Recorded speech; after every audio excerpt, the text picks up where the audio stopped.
So hello मेरे छोटे भाई और बहनों, स्वागत है तुम्हारे एक और लेक्चर में, एक और चैप्टर में। तो आज का जो चैप्टर हम करने वाले हैं उसका नाम है एनिमल किंगडम। ठीक है। और सब्सक्राइब कर देना चैनल को अगर नहीं किया है, और लाइक कर देना वीडियो को। और उसके बाद मैंने एक टेलीग्राम चैनल भी खोला है, उसमें मैं क्या प्रोवाइड करूँगा, जो मार्क एनसीईआरटी है उसके पीडीएफ मैं प्रोवाइड करूँगा, ताकि तुम बाद में भी उन सबको मार्क कर पाओ। ठीक है। तो टेलीग्राम चैनल का लिंक डिस्क्रिप्शन में होगा, ज्वाइन कर लेना। ठीक है। तो शुरू करते हैं। Chapter 4 animal kingdom.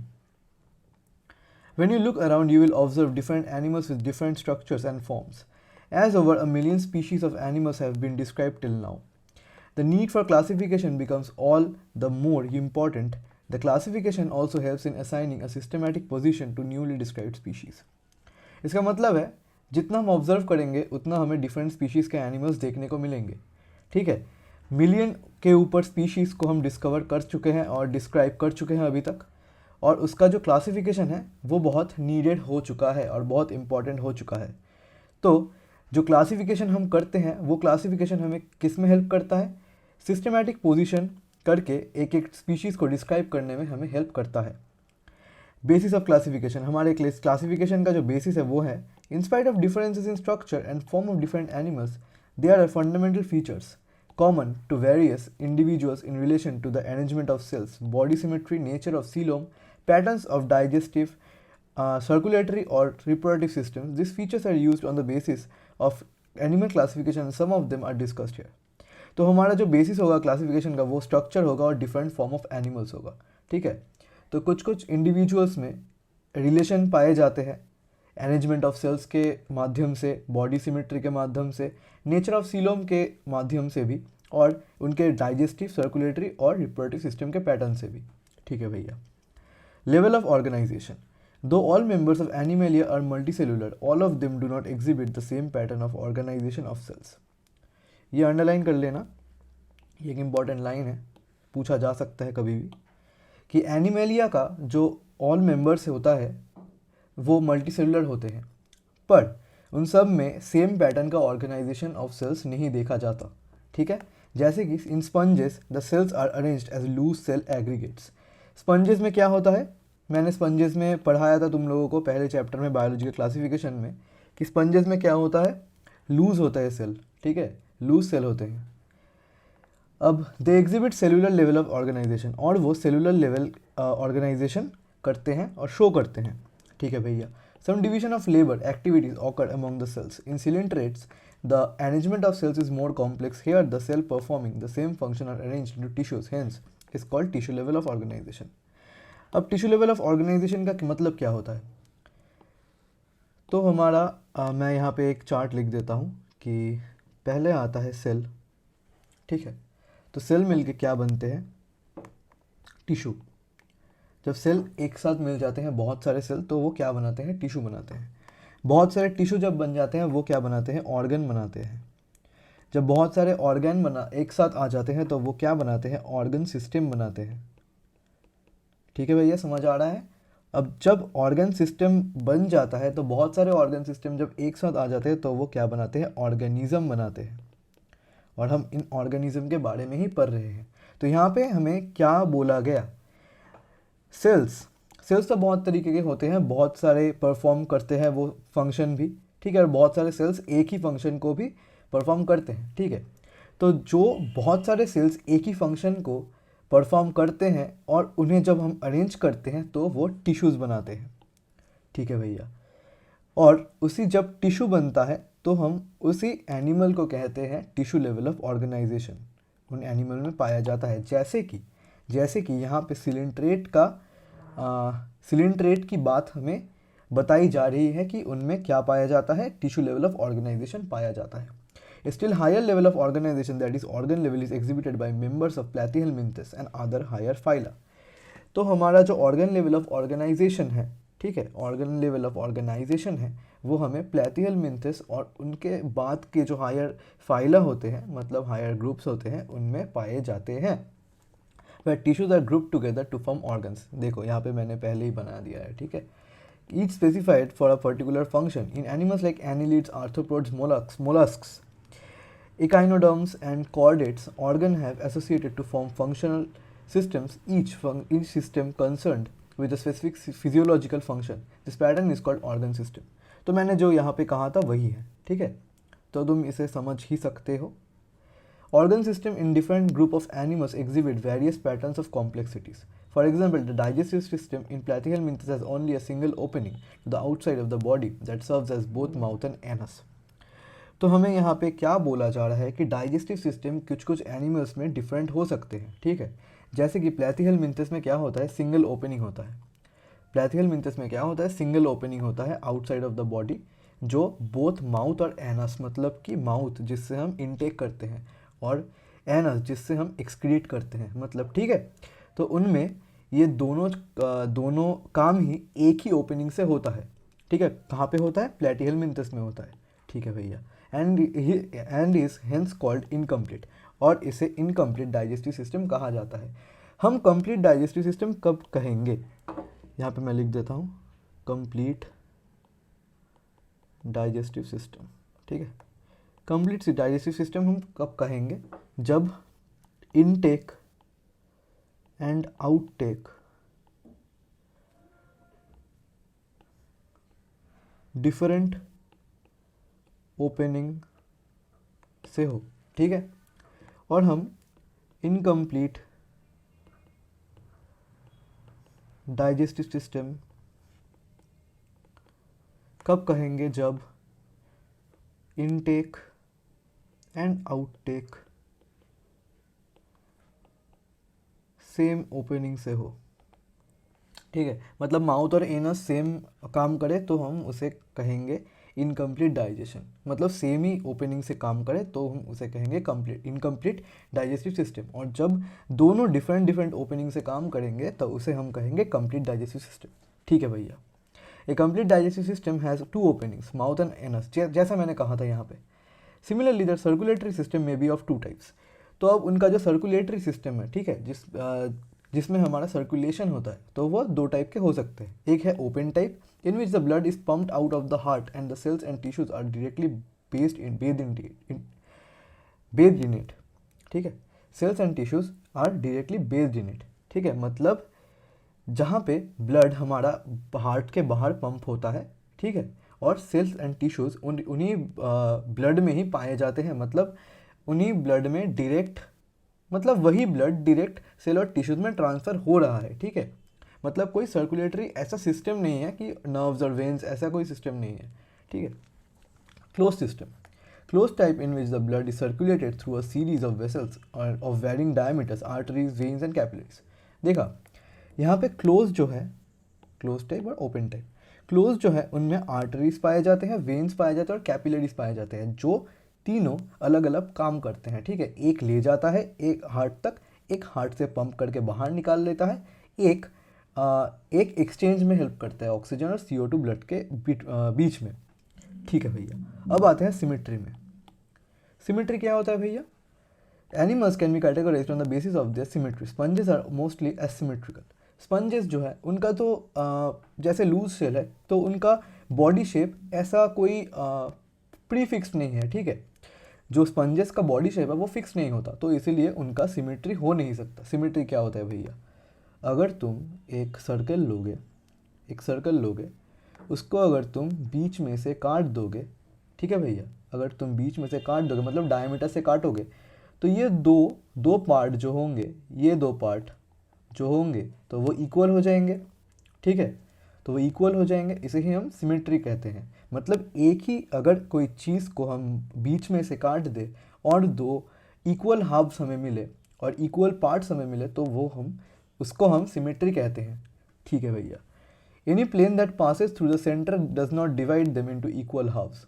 एसिमेट्रिकल का मतलब होता है जो सिमेट्रिकल नहीं होता, मतलब अगर हम बीच में से एक लाइन खींचे तो वो दोनों इक्वल पार्ट में डिवाइड नहीं करता. When any plane passing through central axis of their body divides the organism into 2 identical halves, it is called radial symmetry. तो इसे हम रेडियल सिमेट्री कहेंगे. मतलब ये जो मैंने तुम्हें समझाया था, इसे हम रेडियल सिमेट्री कहेंगे, ठीक है भैया. ऐसे बहुत सारे सिमेट्री हमें देखने को मिलेंगे. Coelentrates, ctenophores and echinoderms have this kind of body plan. animals like annelids, arthropods, etc., where the body can be divided into identical left and right halves in only one plane, exhibit bilateral symmetry. ठीक है भैया, इसका मतलब क्या है भैया? इसका मतलब है कि अगर एक ही प्लेन में, मतलब 2D भी होता है और 3D भी होता है, जब हम 2D में डिवाइड करेंगे, ठीक है भैया, जब हम एक ही प्लेन में डिवाइड होगा, मतलब ये एक पार्ट, ये एक पार्ट, तो दोनों ही पार्ट में एक ही प्लेन में, मतलब एक ही सरफेस में अगर हम दो इक्वल हाफ्स कर पाए तो हम उसे क्या कहेंगे? उसे हम कहेंगे बाइलैटरल सिमेट्री।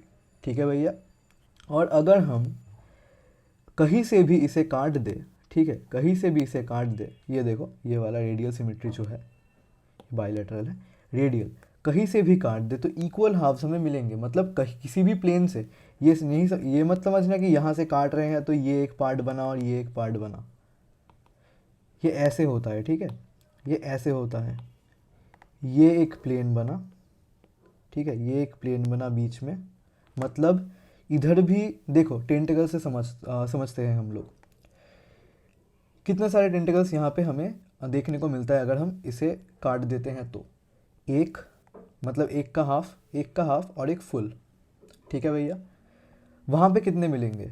एक का हाफ और एक फुल, तो हमें इक्वल हाफ्स तो मिले, ठीक है ना भैया? ओके भैया, मतलब ये है प्लेन, ठीक है ना।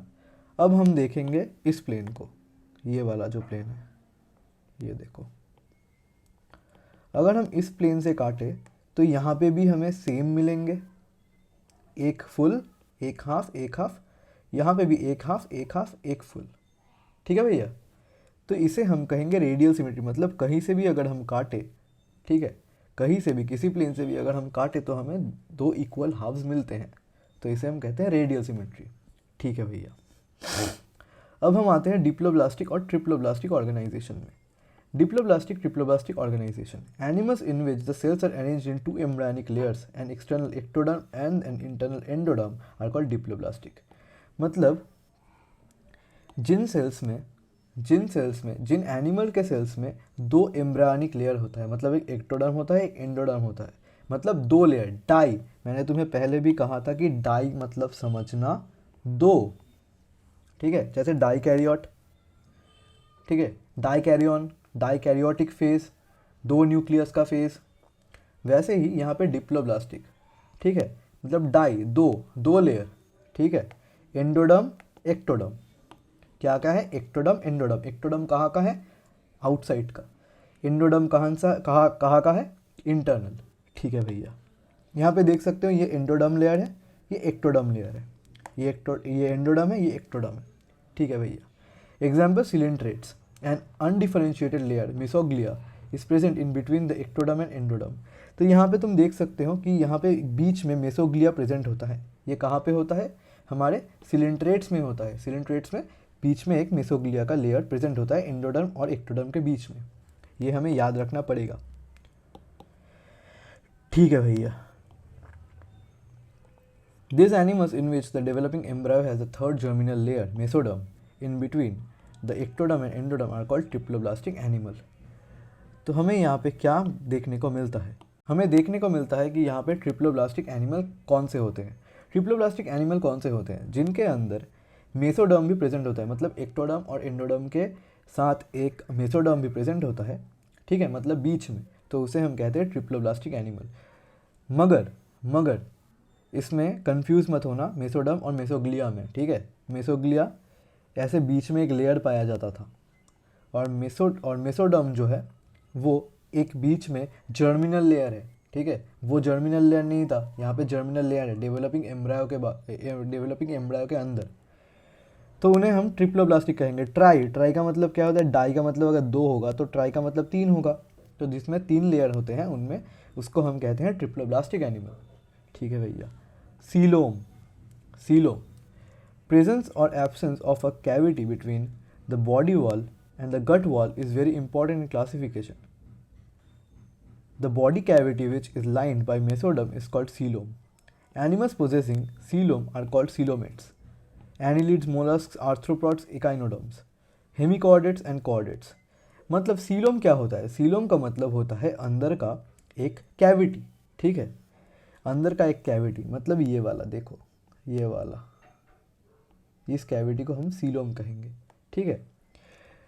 प्रेजेंस और absence of a cavity between the body wall and gut wall is very important in classification. मतलब जिनके गट वॉल और अपने जो बॉडी वॉल है उसके बीच में एक कैविटी पाया जाता है उसे हम कहेंगे सीलोमेट्स, और सीलोम मतलब उस कैविटी को हम कहेंगे सीलोम, और जो ये कैविटी कंटेन करेंगे उसे हम कहेंगे सीलोमेट्स। मतलब जैसे कि annelids, molluscs, arthropods, echinoderms, hemichordates and chordates, ठीक है भैया। अब in some animals the body cavity is not lined by mesoderm. Instead, the mesoderm is present as scattered pouches in between the ectoderm and endoderm. Such a body cavity is called pseudocoelom, and the animals possessing them are called pseudocoelomate. Example: Aschelminthes. तो यहाँ पे तुम देख सकते हो कि यहाँ पे जो प्रॉपर लाइनिंग है हमारा, ठीक है, ये जो प्रॉपर लाइनिंग बना है, ये प्रॉपर लाइनिंग, फिर यहाँ पे इन दोनों में हम देख सकते हैं कि यहाँ पे एक प्रॉपर लाइनिंग बनता है और प्रॉपर कैविटी हमें देखने को मिलता है। पर यहाँ पे हमें कैविटी नहीं देखने को मिलता, बीच बीच में ये चीज़ें आ रही हैं, ठीक है। मतलब मेसोडर्म जो है वो ऐसे ही घूम रही है, ठीक है, इनके बीच में। तो यहाँ पे हमें प्रॉपर सीलोम नहीं देखने को मिलता, पर कैविटी तो मिलते हैं भैया, कैविटी तो मिलते हैं भैया। तो हम इसे क्या कहेंगे? इसे स्यूडोसीलोम कहेंगे। स्यूडो का मतलब क्या है? स्यूडो का मतलब होता है फॉल्स। सीलोम का मतलब क्या है? कैविटी, मतलब फॉल्स कैविटी। स्यूडो हमने कहाँ पर पढ़ा था? बताओ। स्यूडो हमने कहाँ पे पढ़ा था? स्यूडोपोडिया में पढ़ा था हमने, ठीक है। स्यूडोपोडिया, फॉल्स फीट, याद आ रहा है? ठीक है भैया। स्यूडोसिलोमेट्स, तो जो इन फॉल्स कैविटी को कंटेन करेंगे उसे हम कहेंगे स्यूडोसिलोमेट। कुछ एनिमल्स ऐसे भी होते हैं, तो इसका एग्जांपल है एस्चेलमिंथस, ठीक है, इसे याद रखना। तो ऐसे भी ऑर्गेनिजम्स होते हैं जिनके पास कोई बॉडी कैविटी नहीं होते, ठीक है, उन्हें हम कहेंगे एसिलोमेट्स, ठीक है भैया। तो उसका एग्जाम्पल है प्लैथिहेलमिंथस। तो एस्चेलमिंथस, प्लैथिहेलमिंथस में कोई सीलोम नहीं होता, ठीक है, वह एसिलोमेट्स होते हैं, मगर एस्चेलमिंथस में स्यूडोसीलोम पाया जाता है। तो मैं यहाँ पे लिख देता हूँ एग्जांपल्स भी, ठीक है। यहाँ पे मैक्सिमम जो है, मैक्सिमम फाइला पाया जाता है, मैक्सिमम फाइला में होता है ये ऐसे सीलोम। जो स्यूडोसीलोमेट्स होते हैं वो क्या होते हैं? एस्चेलमिंथस। नोट करते जाना, ठीक है, सिर्फ देखना नहीं है, अपना एनसीईआरटी खोलो और नोट करते जाना। स्यूडोसीलोमेट्स कौन होते हैं? एस्चेलमिंथस। और एसिलोमेट्स कौन से होते हैं? प्लैटिहेलमिंथस,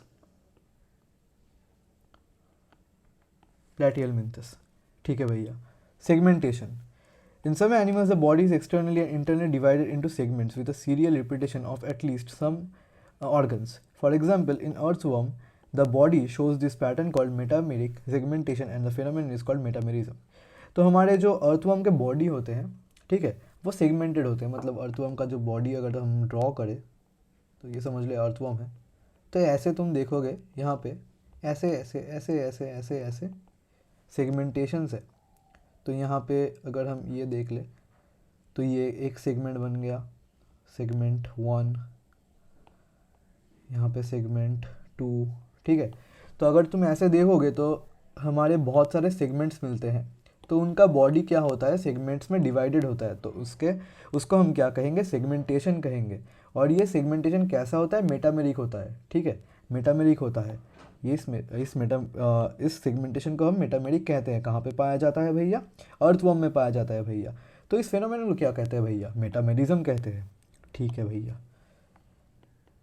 मेटामेरिक सेगमेंटेशन से हम क्या कहते हैं भैया? मेटामेरिज्म कहते हैं, ठीक है भैया, समझ में आ गया। अब नोटोकॉर्ड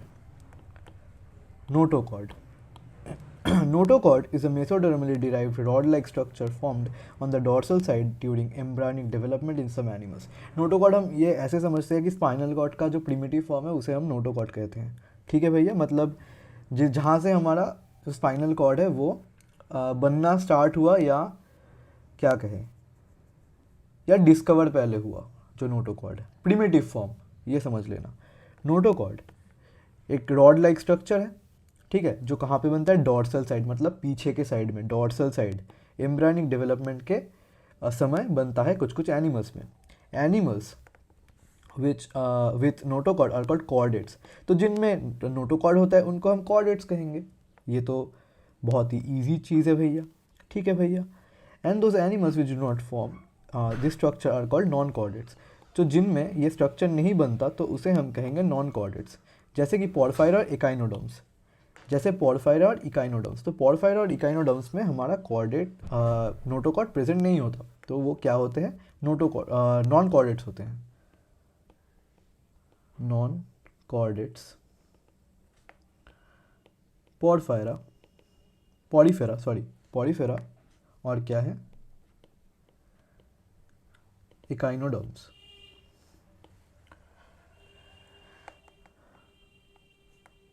PYQ आ सकता है यहाँ से, बहुत इंपॉर्टेंट सेगमेंट है ये। क्लासिफिकेशन ऑफ एनिमल्स, अब क्लासिफिकेशन में आते हैं हमारे एनिमल्स के। The broad classification of Animalia based on the common fundamental features as mentioned in the preceding sections is given in figure 4.4। तो यहाँ पे जो टेबल है, यहाँ पे हमारा जो क्लासिफिकेशन है वो बहुत अच्छी तरह से किया गया है, ठीक है। तो एक एक स्टेज के डिपेंड करते हैं एक एक स्टेज में कि हमारा जो एनिमल्स है वो कैसे क्लासिफाइड हो सकता है, ठीक है। जैसे कि यहाँ पे पहला जो क्लासिफिकेशन है वो है किंगडम, ठीक है। उसके बाद लेवल ऑफ ऑर्गेनाइजेशन, उसके बाद सिमेट्री, उसके बाद बॉडी कैविटी और सीलोम, और उसके बाद फाइलम, ठीक है भैया। किंगडम में पहला कौन सा आता है, एनिमलिया आता है। एनिमल्स पढ़ रहे हैं तो एनिमलिया ही आएगा। वो दो चीज़ों में डिवाइड हो गया, दो क्लासिफिकेशन में डिवाइड हो गया, ठीक है। तो ग्रुप्स में डिवाइड हो गया, जैसे सेलुलर लेवल और टिश्यू लेवल। तो जिनमें सेलुलर लेवल ऑफ ऑर्गेनाइजेशन होता है उसे हम कहते हैं लेवल ऑफ ऑर्गेनाइजेशन में उनको हमने सेलुलर लेवल पे रखा, और जिनमें टिश्यू और ऑर्गन सिस्टम होता है उनको हमने यहाँ पे रखा, ठीक है। तो अब सेलुलर लेवल में क्या होता है, मोस्टली सिमेट्रिकल होता है, ठीक है। सेलुलर लेवल में मोस्टली एसिमेट्रिकल होता है, सॉरी एसिमेट्रिकल होता है। जैसे कि हमारा क्या है, यहाँ पे हमने पढ़ा था, यहाँ पे हम लेवल ऑफ ऑर्गेनाइजेशन में पढ़ रहे थे, ठीक है। सेलुलर लेवल कौन शो करते हैं, स्पंजेस शो करते हैं, ठीक है। तो उनमें बॉडी कैविटी होता है, नहीं होता, एसिलोमेट होते हैं, ठीक है। फाइलम कौन सा होता है, पॉलीफेरा होता है, पॉलीफेरा। स्पॉन्जेस कहाँ पे पाया जाता है, पॉलीफेरा में, ठीक है भैया। अब टिश्यू में आओ भैया, ओके। अब टिश्यू में हमारा जो दो पार्ट है उनमें डिवाइड हो गया, रेडियल और बायलैटरल। रेडियल मैंने कहा था, डिफरेंट प्लेन्स में अगर हम डिवाइड करेंगे तो सेम दो इक्वल हाफ्स मिलेंगे हमें। वहाँ पे हमने देखा था कि दो इक्वल हाफ्स मिलेंगे हमें किसी भी प्लेन में डिवाइड करें। और बायलैटरल में एक ही प्लेन में अगर हम डिवाइड करें, मतलब हर प्लेन में नहीं मिलेगा, अगर हम एक ही प्लेन में डिवाइड करें तो हमें दो पार्ट इक्वल मिलेंगे। तो रेडियल में क्या होता है भैया, एसिलोमेटा होता है, ठीक है, मतलब जनरली एसिलोमेटा होता है, ठीक है। बॉडी कैविटी और सीलोम में एसिलोमेट होते हैं। फाइलम क्या होता है, सिलेंट्रेटा, जिनका एग्जाम्पल क्या होता है, निडायरिया, एग्जाम्पल मार्क कर लो, निडायरिया होता है। और टिनोफोडा होता है, ठीक है भैया। अब बायलैटरल में क्या होता है, विदाउट बॉडी कैविटी। तो बायलैटरल में भी कुछ कुछ एसिलोमेट होते हैं, कुछ कुछ स्यूडोसिलोमेट होते हैं, और कुछ कुछ सिलोमेट्स होते हैं। तो यहाँ पे एसिलोमेट हमने क्या कहा था, प्लेटिहेलमिन्थेस। प्लेटिहेलमिन्थेस में कोई सिलोम नहीं होता, ठीक है। स्यूडोसिलोम क्या होता है, प्रॉपर सिलोम नहीं होता। मेसोडर्म जगह जगह पे घूमते रहते हैं और बीच बीच में छोटे छोटे गैप्स बनाते हैं, जिसे हम सीलोम कहते हैं, उसे हम सीडोसिलोम कहते हैं, ठीक है। सीलोम की तरह स्ट्रक्चर बनाते हैं, उसे हम सीडोसिलोम कहते हैं, प्रॉपर सीलोम नहीं है इसलिए। क्या कहते हैं उसे हम, सीडोसिलोमेट। कौन होते थे, एस्चेलमिन्थस होते हैं, ठीक है भैया। और सीलोम में तो ज़्यादातर ही आएंगे, Annelida, Arthropoda, Mollusca, Hemichordata, Echinodermata, Chordata etcetera. तो यहाँ पे जो इम्पॉर्टेंट चीज़ है, जो बहुत सारे लोगों ने इसे अंडरलाइन नहीं किया था और नहीं पढ़ा था। मैंने भी बहुत सारे NCERT देखे थे, NCERT लाइन बाय लाइन के सीरीज़, पर उन्होंने मैक्सिमम ने क्या किया था, इसे इग्नोर कर दिया था। तो इकाइनोडर्मेटा जो है वो रेडियल और बायलैटरल सिमेट्री दोनों ही शो करते हैं, ये एक्सेप्शन है, इसे अच्छी तरह से याद रखना पड़ेगा हम लोगों को। इकाइनोडर्मेटा, इकाइनोडर्मेटा क्या करते हैं? इकाइनोडर्मेटा स्टार मार्क दे दो, बहुत बहुत इंपॉर्टेंट है, वीवीआई। क्या करते हैं? Both radial and bilateral symmetry show करते हैं। ठीक है, किसके ऊपर डिपेंडेंट होता है? Depend on stages, depends on stages. ठीक है भैया, इतना जान लो बहुत है। Broad classification of kingdom Animalia based on common fundamental features, मतलब इस टेबल की बात किया जा रहा है यहाँ पे। ठीक है, the important characteristic features of the different phyla are described. अब यहाँ पे आते हैं हमारे फाइलम पॉलीफायरा में। तो पॉलीफायरा में हमारा क्या पाया जाता है? स्पंजेस पाया जाता है। स्पंजेस क्या होता है? एसिलोमेट होता है। ठीक है, उनमें एसिलोमेट होता है। वो क्या होते हैं? एसिमेट्रिकल होते हैं मोस्टली। कुछ कुछ हमें डिवाइड कर सकते हैं, कुछ कुछ हम लोग, मगर मोस्टली वो क्या होते हैं? एसिलोमेट होते हैं और मोस्टली एसिमेट्रिकल होते हैं। ठीक है भैया, अब आते हैं हम फाइलम पॉलीफायरा में। Members of this phylum are commonly known as sponges. जैसे मैंने कहा था, स्पंजेस पाया जाता है पॉलीफायरा में। They are generally marine and mostly asymmetrical animals. These are primitive multicellular animals and have cellular level of organisation. इनमें क्या होता है? सेल्यूलर लेवल ऑफ ऑर्गेनाइजेशन होता है। Cellular level of organisation. ये क्या होते हैं? एसिमेट्रिकल होते हैं। और क्या होते हैं? ये एसिलोमेट होते हैं। एसिलोमेट होते हैं। ठीक है भैया, स्पंजेस हैव वाटर ट्रांसपोर्ट और कैनल सिस्टम। तो इनमें जो होता है वो कैनाल सिस्टम होता है या वाटर का ट्रांसपोर्ट सिस्टम होता है। Water enters through minute pores, ostia. तो इनका जो ये पोर्स होता है, माइन्यूट पोर्स, इसे हम क्या कहते हैं? ऑस्टिया कहते हैं। देखो सब में प्रेजेंट है, ऑस्टिया सब में प्रेजेंट होता है, ऑस्टिया। ठीक है भैया, in the body wall into the central cavity. Spongocoel, from where it goes out through the osculum. ठीक है भैया, तो जहाँ से हमारा बाहर जाता है, ठीक है, वाटर, तो उसे हम क्या कहते हैं? ऑस्क्यूलम कहते हैं। This pathway of water transport is helpful in food gathering, respiratory exchange and removal of waste. तो ये जो सिस्टम होता है, ये ट्रांसफ़र का जो सिस्टम होता है, ये कनाल सिस्टम होता है, वो क्या करने में हेल्प करता है? रिमूवल ऑफ वेस्टेज करने में हेल्प करता है, एक्सचेंज ऑफ रेस्पिरेटरी गैसेस करने में हेल्प करता है, फूड गैदरिंग में हेल्प करता है। ठीक है, और वाटर ट्रांसपोर्ट में हेल्प करता है। क्वानोसाइट्स और collar cells line the spongocoel and the canals. तो इनका जो कनाल होता है, ये कनाल समझ लो, तो इनका जो कनाल होता है उनमें किसका लाइनिंग होता है? किसका लाइनिंग होता है? क्वानोसाइट्स। क्वानोसाइट्स का यहाँ पे अलाइनमेंट होता है। ठीक है भैया, डाइजेशन इज इंट्रासेलुलर। इनका जो डाइजेशन होता है, क्वानोसाइट्स को मार्क कर दिया, इनका जो डाइजेशन होता है वो इंट्रासेलुलर होता है, मतलब सेल के अंदर होता है। ठीक है, अगर सेलुलर लेवल ऑफ ऑर्गेनाइजेशन होगा तो डाइजेशन भी इंट्रासेलुलर ही होगा, सेल के अंदर ही होगा, कॉमन बात है। The body is supported by skeleton made up of spicules और स्पॉन्जिन फाइबर्स। तो इनका जो स्केलेटन होता है, स्केलेटन जो होता है वो किससे बना होता है? हमारा स्पिक्यूल्स से। स्पिक्यूल्स किससे बना होता है? स्पॉन्जिन फाइबर्स से। स्पॉन्जिन फाइबर्स से हमारा बना होता है, इसे हम याद रखेंगे। Sexes are not separate, hermaphrodite. तो जो सेक्सेस, जिन एनिमल्स में सेक्सेस सेपरेट नहीं होता उसे हम कहते हैं हर्माफ्रोडाइट। मतलब यहाँ पे रिप्रोडक्शन के लिए अलग ही कोई ऑर्गेनिज्म, मतलब ऑर्गेनिज्म नहीं, अलग कोई स्पॉन्ज नहीं लगेगा। ठीक है, ये अपने आप ही स्पर्म और एग एक साथ ही बनाते हैं। ठीक है, produced by the same individual. एक ही इंडिविजुअल में एग्स और स्पर्म्स प्रोड्यूस होते हैं और फर्टिलाइजेशन भी होते हैं। Sponges reproduce asexually by fragmentation and sexually bye formation of gametes. तो अगर स्पर्म और एग्स बनेंगे तो वो क्या बनेंगे? वो गैमेट्स की तरह ही रिप्रोडक्शन करेंगे। और अगर एसेक्सुअली करना होगा तो ये फ्रेगमेंटेशन के थ्रू करते हैं, मतलब फ्रेगमेंट में डिवाइड हो जाता है। फ्रैगमेंट्स हमने कहाँ पर पढ़ा था फ्रैगमेंटेशन के थ्रू? बहुत जगह पे पढ़ा था, पर एक जो बहुत इम्पॉर्टेंट और फेमस एग्जाम्पल है वो है स्पायरोगायरा। ठीक है भैया। Fertilisation is internal and development is indirect, having a larval stage which is morphologically distinct from the adult. ये एक इंपॉर्टेंट लाइन है, यहाँ से PYQ बने हैं, बहुत ज़्यादा PYQ बने हैं। इनमें क्या होता है? फर्टिलाइजेशन इंटरनल होता है, मैं लिख देता हूँ। फर्टिलाइजेशन जो होता है वो इंटरनल होता है। और क्या होता है? इनमें एक लार्वल स्टेज होता है, लार्वल स्टेज, जिसका जो स्पेशलिटी है वो क्या होता है? डिस्टिंक्ट, मतलब टोटली डिफरेंट होते हैं, डिस्टिंक्ट फ्रॉम एडल्ट स्टेज। ठीक है भैया।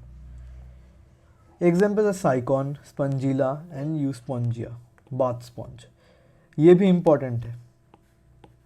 ठीक है। साइकॉन कौन सा है? साइकॉन ये वाला है, अंडरलाइन करते रहना और लिखते रहना। ये कौन सा है? यूस्पोंजिया है।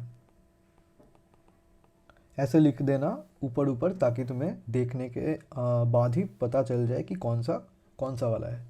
और ये होता है स्पंजिला। ठीक है भैया। अब यहाँ पे हमें क्या लिखना पड़ेगा? कौन से स्पॉन्ज को क्या क्या कहते हैं? तो यहाँ पे जो इम्पोर्टेंट है वो है, मतलब तीनों एग्जाम्पल ही इम्पॉर्टेंट है, पर तुम्हें याद जो बहुत अच्छी तरह से रखना पड़ेगा वो दो है, जो है स्पॉन्जिला और यूस्पोंजिया। तो साइकॉन को हम क्या कहते हैं? साइफा कहते हैं। ठीक है भैया, साइफा कहते हैं। स्पॉन्जिला को हम क्या कहते हैं? स्पॉन्जिला को हम क्या कहते हैं?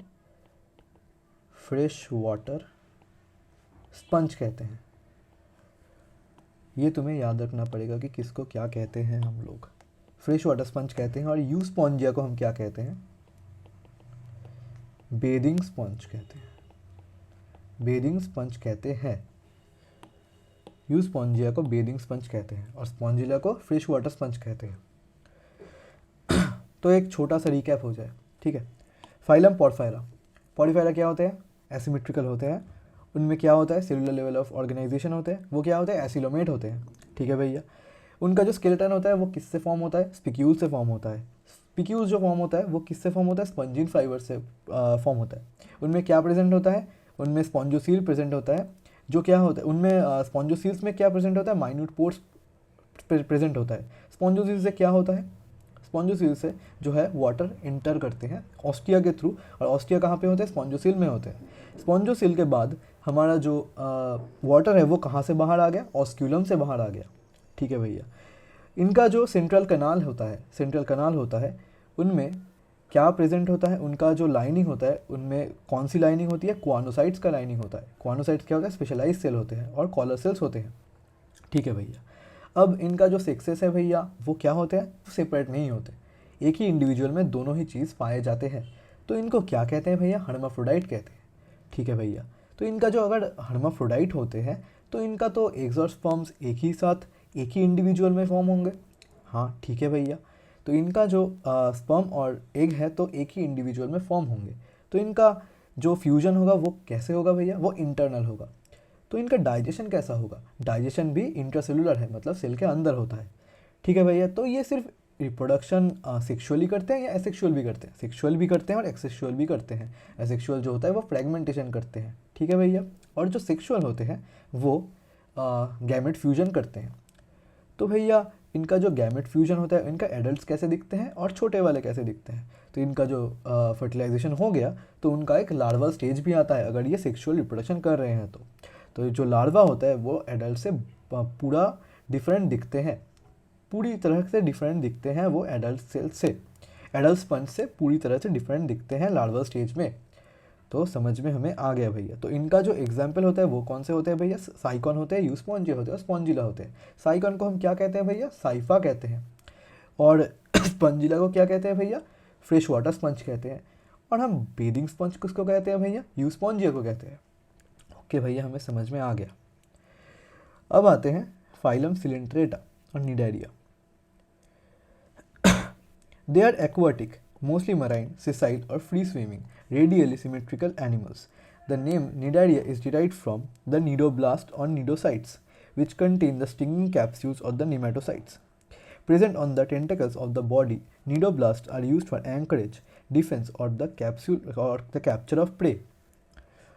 तो फाइलम सिलेंट्रेटा में हम आ गए। तो फाइलम सिलेंट्रेटा कैसे होते हैं? एक्वाटिक होते हैं, मोस्टली मराइन होते हैं, सिसाइल होते हैं, फ्री स्विमिंग होते हैं और रेडियली सिमेट्रिकल होते हैं। ये क्या होता है? रेडियली सिमेट्रिकल मतलब हम इनको अगर किसी भी प्लेन में डिवाइड करें, ये प्लेन हो गया और ये प्लेन हो गया, किसी भी प्लेन में अगर हम इनको डिवाइड करें तो हमें दो इक्वल हाफ्स, दो इक्वल पार्ट्स या फिर दो इक्वल हाफ्स मिलेंगे।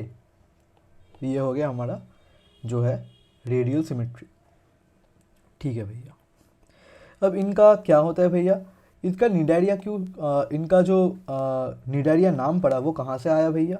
इनका जो निडारिया नाम पड़ा, उनका जो नाम है वो आया नीडोब्लास्ट और नीडोसाइट्स से। नीडोसाइट्स क्या होता है भैया? स्टिंगिंग कैप्सूल्स होते हैं और नीमेटोसाइट्स कहते हैं उनको हम लोग। वो कहाँ पे प्रेजेंट होता है भैया? टेंटेकल्स में प्रेजेंट होते हैं, टेंटेकल्स ऑफ द बॉडी में प्रेजेंट होते हैं। नीडोब्लास्ट किसके लिए यूज़ होता है भैया? नीडोब्लास्ट हमारा यूज़ होता है एंकरेज के लिए, ठीक है, और डिफेंस के लिए और कैप्चर ऑफ द प्रे के लिए। ठीक है, प्रे को कैप्चर करने के लिए यूज़ होता है, एंकरेज के लिए मतलब एंकर करने के लिए, कहाँ कहीं पे एंकर करके रखने के लिए, ठीक है, और डिफेंस के लिए। इनका जो डिफेंस होता है वो कहाँ से होता है? नीडोब्लास्ट से होता है। तो हम जो निडारिया होता है उनको हम निडारियंस भी बोलते हैं। तो cnidarians exhibit tissue level of organisation and are diploblastic. तो हमारा जो निडारियंस है वो क्या होते हैं? टिश्यू लेवल ऑफ ऑर्गेनाइजेशन में होते हैं और डिप्लोब्लास्टिक होते हैं। डिप्लोब्लास्टिक मतलब क्या होता है भैया? एम्ब्रियोनिक स्टेज में दो लेयर होते हैं, एक्टोडर्म और एंडोडर्म। ठीक है, दो लेयर मतलब डिप्लोब्लास्टिक। ठीक है भैया। They have central gastrovascular cavity with a single opening mouth और हाइपोस्टोम। इसका मतलब क्या होता है? इनमें एक गैस्ट्रोवास्कुलर कैविटी होता है जिसका एक सिंगल ओपनिंग होता है। सिंगल ओपनिंग का मतलब इनकम्प्लीट डाइजेस्टिव सिस्टम। इसके जो माउथ होते हैं, ये सिंगल ओपनिंग जो होता है, इसको हम क्या कहते हैं? हाइपोस्टोम कहते हैं। इनका जो डाइजेशन होता है वो एक्स्ट्रा सेलुलर होता है और इंट्रासेलुलर दोनों ही होते हैं। तो इनका जो डाइजेशन है वो बाहर भी हो सकता है सेल के और सेल के अंदर भी हो सकता है। क्यों? इनका टिश्यू लेवल ऑफ ऑर्गेनाइजेशन है इसीलिए।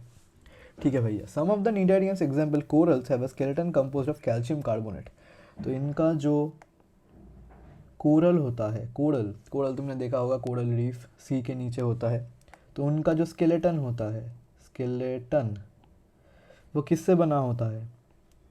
कैल्शियम कार्बोनेट CaCO3 CaCO3 से बना होता है। Cnidarians exhibit two basic body forms called polyp and medusa.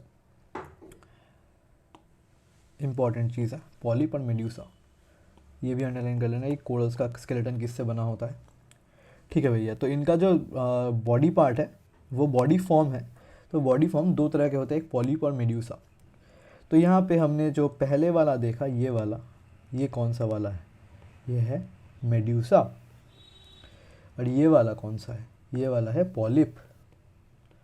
यहाँ पे तुम नाम भी लिख लो, ठीक है। मेड्यूसा कौन सा होता है? ऑरेलिया मतलब जेलीफिश। और पॉलिप कौन सा है? एडाम्शिया।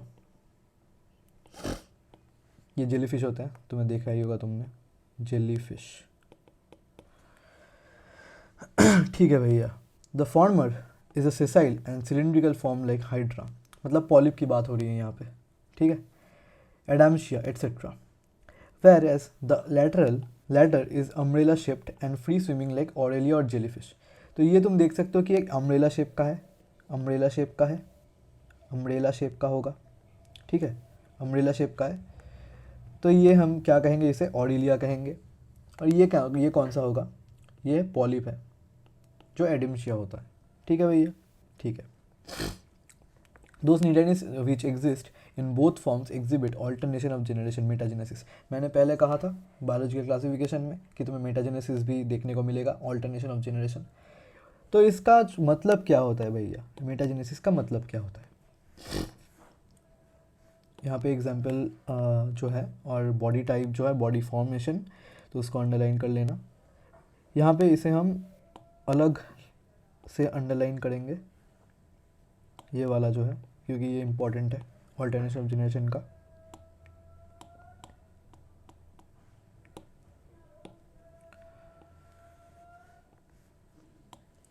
हमारे पास जो नाम आया वो है मेटाजेनेसिस।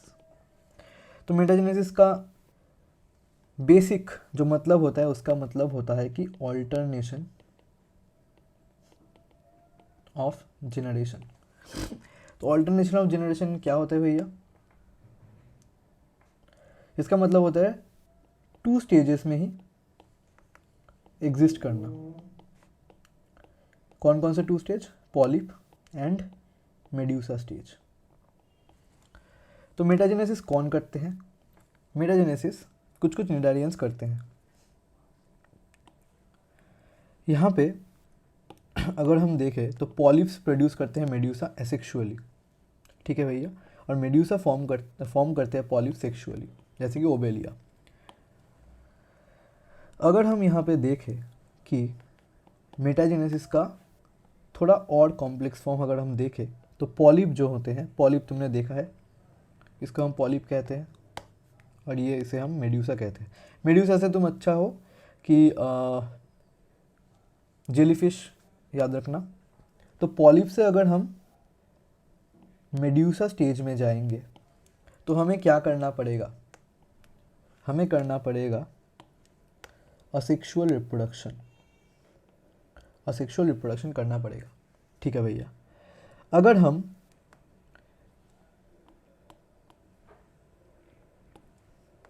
मेड्यूसा से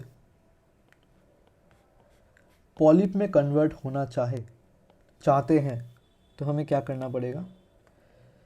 सेक्सुअल रिप्रोडक्शन। तुम इसे एक साइकिल की तरह भी समझ सकते हो। पॉलिप, मेड्यूसा, पॉलिप से मेड्यूसा तो होगा तो क्या होगा? असेक्सुअल। मेड्यूसा से पॉलिप जाएगा तो क्या होगा? सेक्सुअल रिप्रोडक्शन, ठीक है भैया, इसे याद कर लेना। और इसी फॉर्म को हम क्या कहते हैं, या इस प्रोसेस को हम क्या कहते हैं? इसे हम कहते हैं मेटाजेनेसिस। यहाँ पे भी मैं लिख देता हूँ, यह है मेड्यूसा, ये वाला मेड्यूसा। अगर हम पॉलिप में जाना चाहे तो हम करेंगे सेक्सुअल रिप्रोडक्शन। मैंने अपनी एनसीईआरटी में भी ऐसे ही लिखा था। और अगर हम ऐसे जाना चाहे तो हम कहेंगे एसेक्सुअल रिप्रोडक्शन, और इसे हम, इस प्रोसेस को हम क्या कहेंगे? मेटाजेनेसिस, ठीक है भैया। इसका एग्जाम्पल दे दो भैया। एग्जाम्पल क्या होता है? ओबेलिया। एग्जाम्पल क्या होता है? ओबेलिया।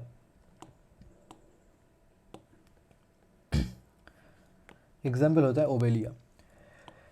कुछ कुछ एग्जाम्पल जो है कुछ कुछ एग्जाम्पल जो है नीडेरियंस का, वो क्या क्या होता है?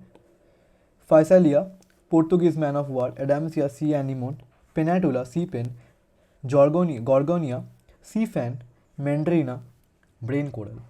तो ये भी हमें याद रखना पड़ेगा, ठीक है। पहले की तरह, स्पंजेस की तरह ही इसे भी हमें याद रखना पड़ेगा कि कौन सी नीडेरियंस को क्या क्या नाम से हम पुकारते हैं। जैसे फाइसेलिया को हम क्या बोलते हैं? Portuguese man of war. Adamsia को हम कहते हैं सी एनिमोन, ठीक है। पेनाटुला को हम कहते हैं सी पेन। गॉर्गोनिया को हम क्या कहते हैं? सी फैन। और मेंड्रीना को हम क्या कहते हैं? ब्रेन कोरल, ठीक है। यहाँ पे एक एग्जाम्पल होता है कि ब्रेन कोरल। तो तुम देखोगे कि जो टॉपर्स होते हैं वो बहुत मीन होते हैं, ठीक है। जो टॉपर्स होते हैं वो बहुत मीन होते हैं, वो ऐसे बात नहीं करते बहुत अच्छी तरह से। तो वहाँ से क्या हो गया? ब्रेन, जिसके पास ब्रेन हो वो मीन होता है, जिसके पास ब्रेन हो वो मीन होता है। तो इसे हम कहेंगे मेंड्रीना जो है ब्रेन कोरल। तो जिसके पास ब्रेन हो वो मीन होता है, मतलब जिसके पास ब्रेन कोरल होता है उसे हम कहते हैं मेंड्रीना, ठीक है भैया। अब हम आते हैं फाइलम टीनोफोरा में। Ctenophores commonly known as sea walnuts and comb jellies. याद रखना इसे कि टीनोफोर का दूसरा दो नाम है, उसे क्या कहते हैं? इससे PYQ बने हैं। ठीक है। नीट का जो PYQ है इससे बना था कि हम सी वॉलनट और कॉम्ब जेलीज किसे कहते हैं। ठीक है भैया, ये क्या होता है, ये एक्सक्लूसिवली मराइन होते हैं, मतलब मराइन वाटर में ही पाया जाता है। ये भी रेडियली सिमेट्रिकल होता है, मतलब दोनों प्लेन से ही सेम होता है, जितने भी प्लेन करो वो दो ही चीज़ें देता है, मतलब दोनों ही इक्वल पार्ट्स देता है। ये डिप्लोब्लास्टिक होता है, मतलब एक्टोडर्म और एंडोडर्म प्रेजेंट होता है इनमें। और टिश्यू लेवल ऑफ ऑर्गेनाइजेशन होता है इनमें, टिश्यू लेवल ऑफ ऑर्गेनाइजेशन होता है। ठीक है भैया। The body bears 8 external rows of ciliated comb plates. तो इनका जो कॉम्प्लेट्स होता है, मतलब कॉम जेलीज इनको क्या क्यों कहते हैं, क्योंकि इनके पास कॉम्प्लेट्स होते हैं। वो कितने सारे होते हैं, 8 रोज होते हैं, 8 रोज कॉम्प्लेट्स होते हैं इनमें। Which helps in locomotion.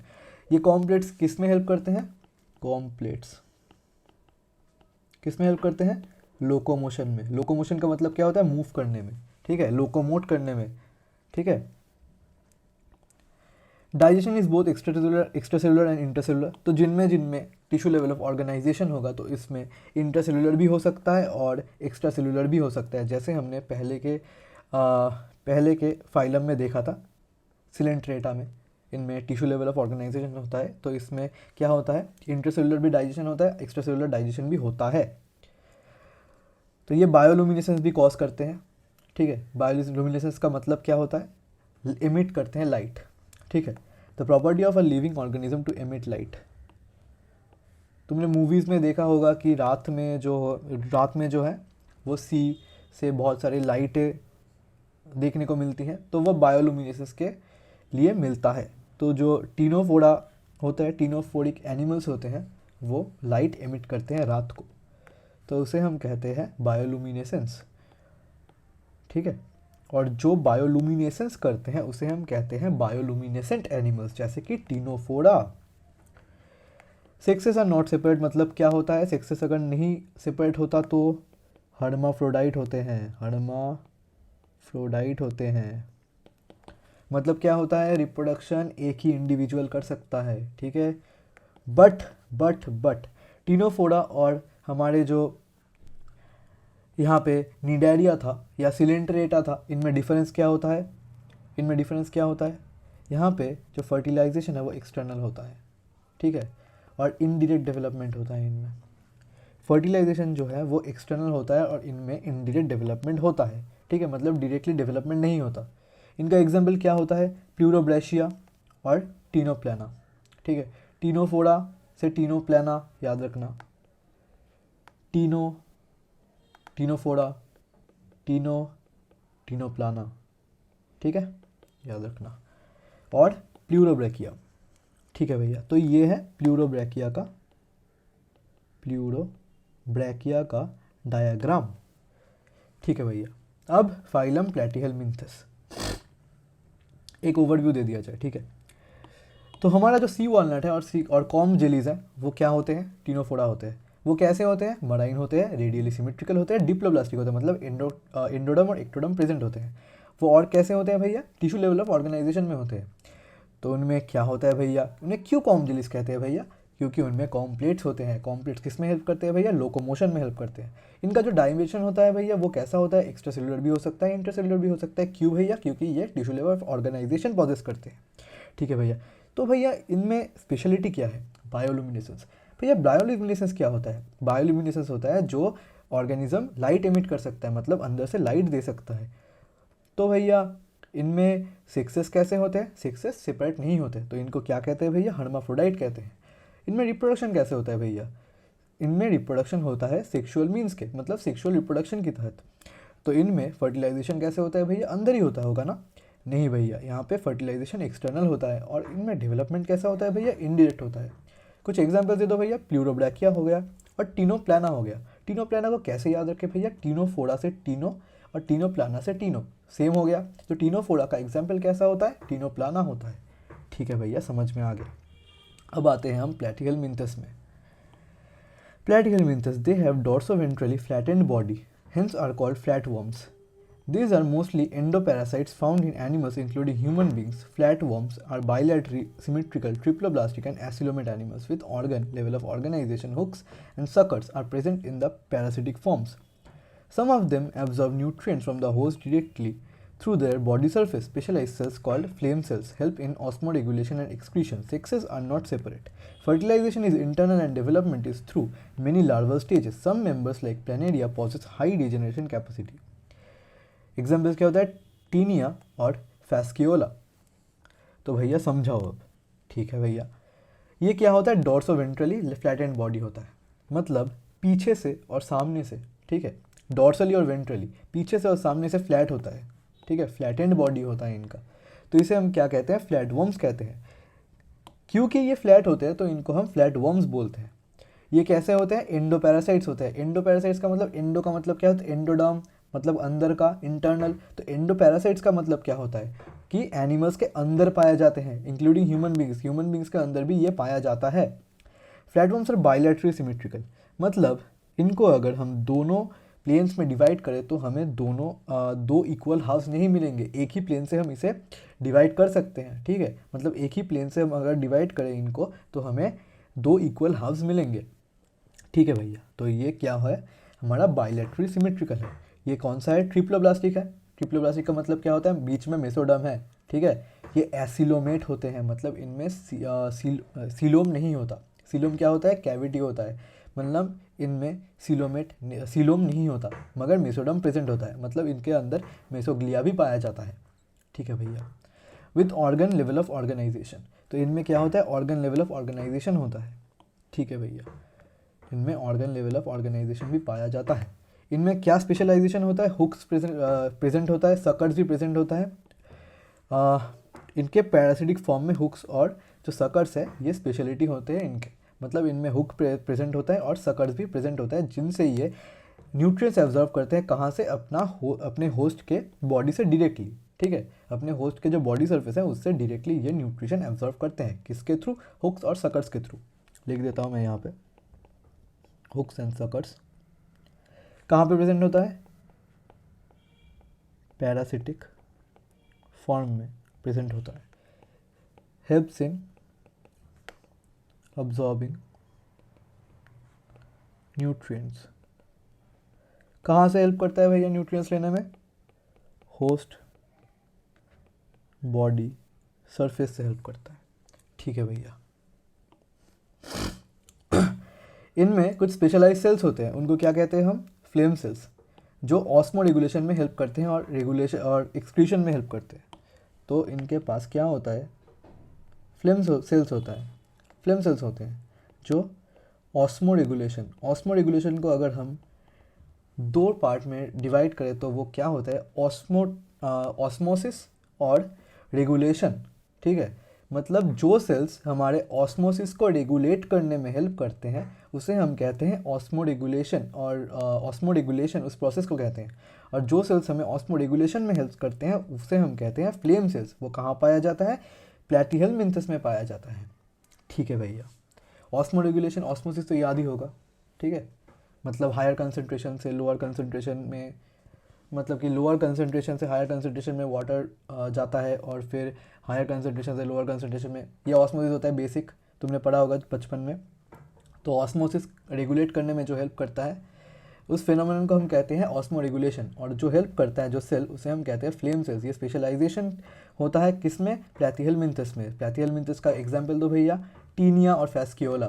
Taenia क्या होता है भैया, टेप वर्म होता है. फैस्कियोला क्या होता है भैया, लीवर फ्लूक होता है, लीवर फ्लूक. ठीक है भैया, ये कहाँ पर पाया जाता है भैया, इसे क्या कहते हैं भैया, इसे एंडोपैरासाइट कहा जाता है. एंडोपैरासाइट का मतलब क्या होता है भैया, एनिमल्स के अंदर पाया जाता है. पैरासाइट का मतलब अपने होस्ट से जो एब्जॉर्व करते हैं. कैसे एब्जॉर्व करते हैं भैया, इनमें हुक्स और सकर्स होते हैं भैया. ठीक है भैया, ये कौन से फॉर्म में होते हैं भैया, पैरासिटिक फॉर्म में होगा ऑब्वियसली.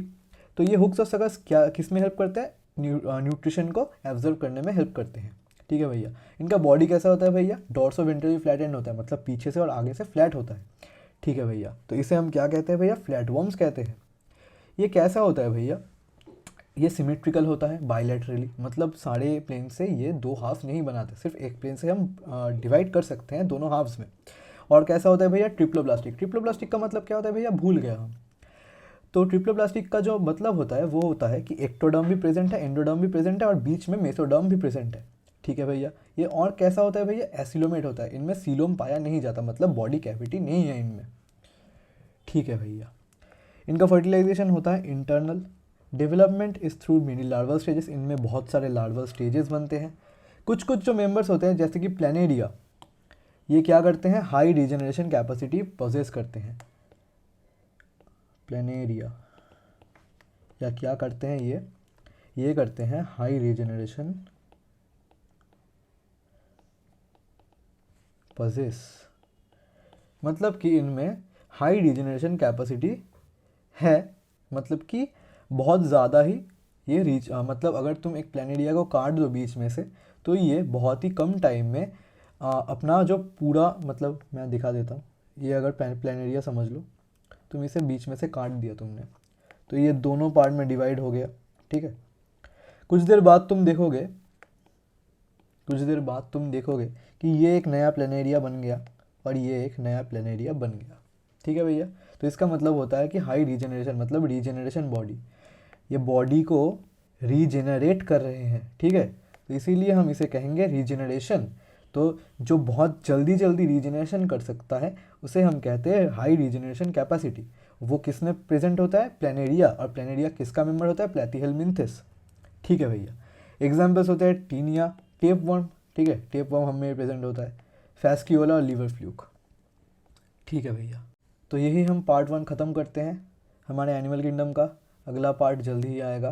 तब तक के लिए अच्छी तरह से पढ़ते रहना, अच्छी तरह से नोट करते रहना एनसीईआरटी, और अच्छी तरह से स्कोर करते रहना। मैं तुमसे मिलता हूँ अगली वीडियो में, अगले पार्ट में। ठीक है। अगर अच्छा लगा हो तो लाइक कर देना और मेरे चैनल को सब्सक्राइब कर देना, और नीचे टेलीग्राम का लिंक है, उसे क्लिक करके ज्वाइन कर लेना। ठीक है भैया। ठीक है। तो मिलते हैं नेक्स्ट वीडियो में। तब तक के लिए शायद दत्ता साइनिंग ऑफ।